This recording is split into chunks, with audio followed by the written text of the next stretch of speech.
You ask Tiger to solve.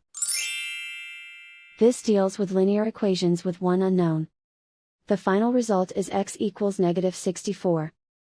Let's solve it step by step. Group all constants on the right side of the equation.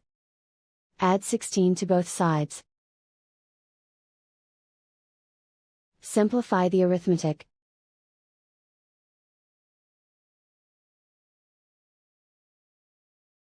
Isolate the m. Multiply both sides by 4. Group like terms. Multiply the coefficients. Simplify the fraction.